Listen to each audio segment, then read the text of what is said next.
I've been involved with a ton of support cases, whether it's spousal support or child support cases.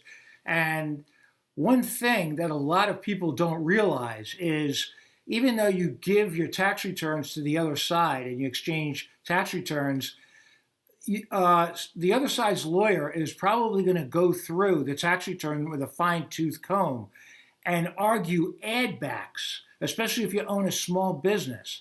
Anything that may not be business related, even if it's allowable deduction on your tax return, it may be added back into your income for the purposes of support.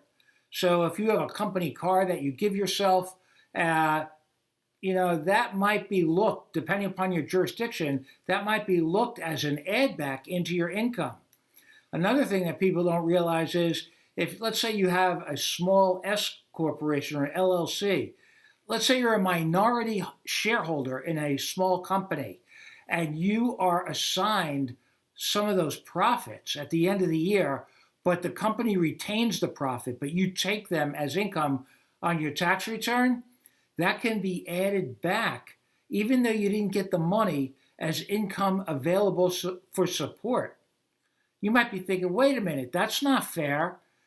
I never even got the money, even though it shows up as profit, and I'm only a minority shareholder. And I have no say over whether or not I get the money or it stays within the company to build the company. Too bad.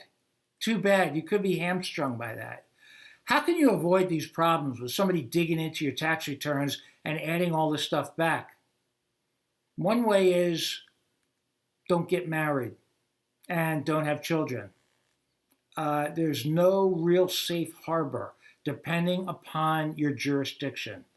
Most jurisdictions allow opposing counsel to dig into the returns and look at your deductions. So, bad news, I know, but giving it to you cold, hard, straight truth, all right?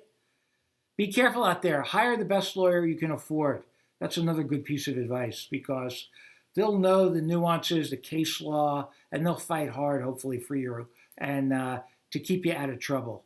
But if you never get married, you don't have to worry about spousal support or APL or alimony. Because why? Then you don't have to get divorced. Think about that.